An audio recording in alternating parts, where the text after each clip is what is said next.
Okay guys, welcome to my very quick demonstration of an ILS landing into EGNT, which is Newcastle upon Tyne International Airport. Please subscribe to my channel, please like and comment away. So we're going to be landing into EGNT, which is here on the GPS system. I've taken off from Durham Tees Valley, which is EGNV for Victor.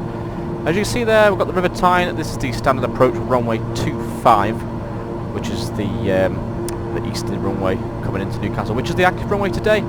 On the weather conditions, as you can see, are quite clear. A little bit of wind, about 16 knots, 10 to 16 knots gusting wind.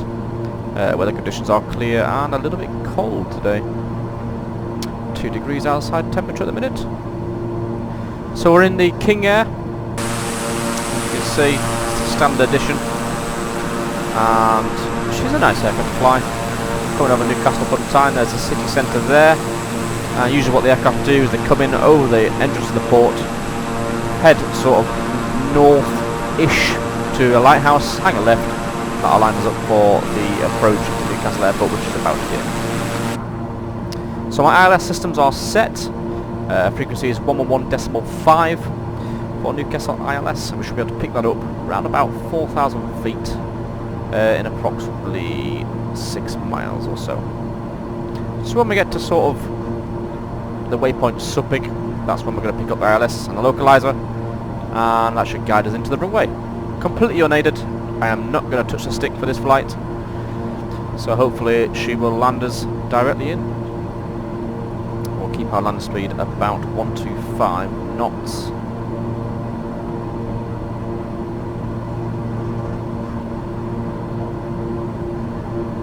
Descend and maintain 2,600 feet.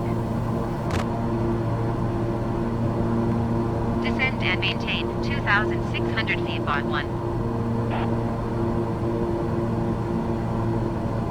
It's going to drop the power now.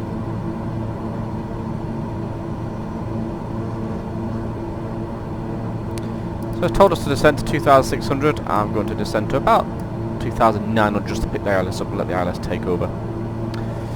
So set our vertical speed. I'll set it quite low to get down us quite fast. I'm going to drop the revs now.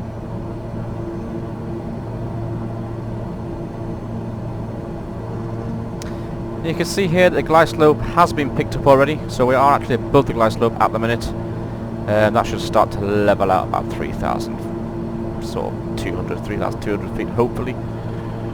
We've got another aircraft on the TCAS system there, probably coming into 05 or 07, sorry, Newcastle.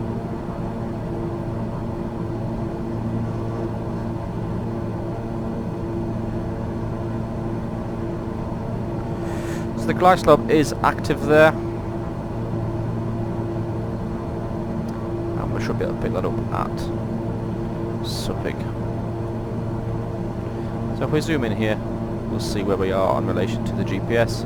This is where St Mary's Lighthouse is. Unfortunately, it's not on the simulator, which is a little bit disappointing. I mean, it probably should be here. It's quite an iconic landmark, but DA1, you are 11 miles east of Newcastle. That's another story. Contact Newcastle Tower on 119.705 when inbound on the approach. Just contact the tower now. I'll let the AI do all that for me, a co-pilot as I call it. Newcastle Tower, VA 111 miles, east inbound or nav runway 25 approach. VA1 Newcastle Tower. Cleared RNAV runway 25 approach. Altimeter 29.83, wind 286 at 11. Cleared RNAV runway 25 approach, VA1.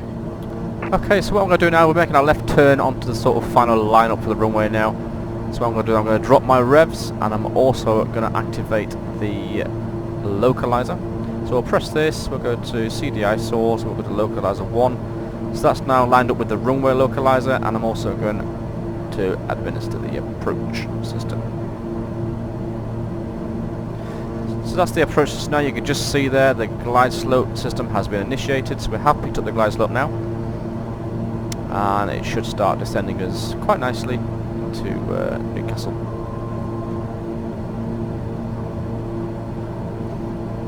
Again, I'm not going to touch the controls, so I don't have any hands on the joystick. The only time I will touch the controls is something's going to go dramatically wrong, or there's an aircraft I can see in the vicinity, or there is, you know, when we're touched down. And that's when to take control of the rudders, and the autopilot will be disengaged when we touch down. I'm going to initiate some flaps now, get our approach speed down. Cleared to land runway 25, bomb 1.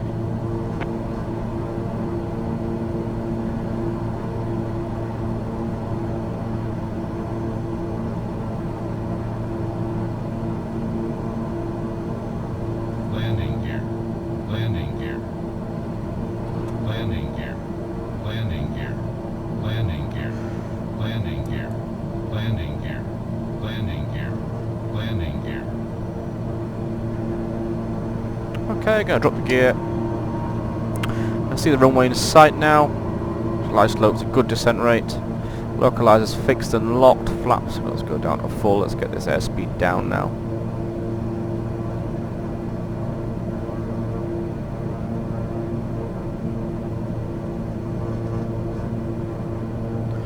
You can see there the glide slope, we've got the purple indicators, that's our ideal altitude we should be at, and the purple indicator this side is about 125 is a good landing speed for this aircraft I've found.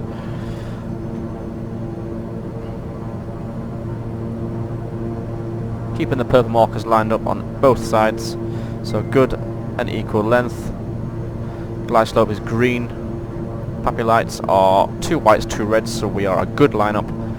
And I think the wind is head on, I think.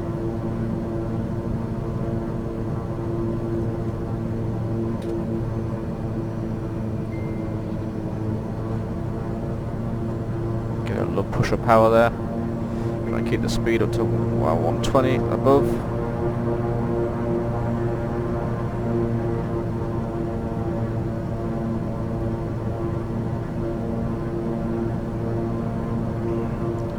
Okay, on final, minimums checked. Good rate of descent, runway is clear. Nothing on the TCAS. Not touching the sticks, I'm completely off the sticks. Only thing I am touching here is the throttle. A little bit high there on the ILS system, but it should still touch us down. I'm just going to bring the speed back now.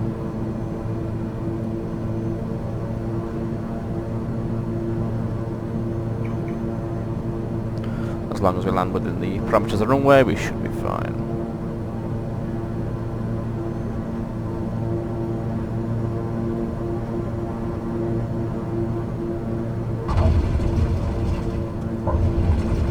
And there we go, folks. Initiate reverse and disable autopilot.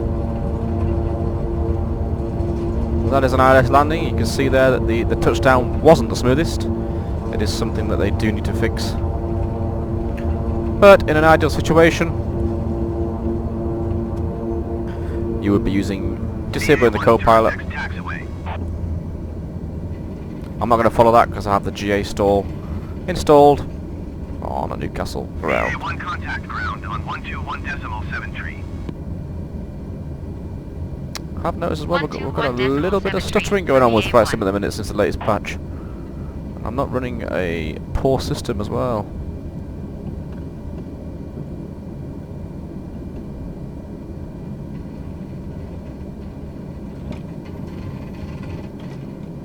Look at that, perfect. Beautiful, eh? So there we go, folks. Thanks for watching, and hopefully see you again soon. Please subscribe, like, and share my videos. Thank you.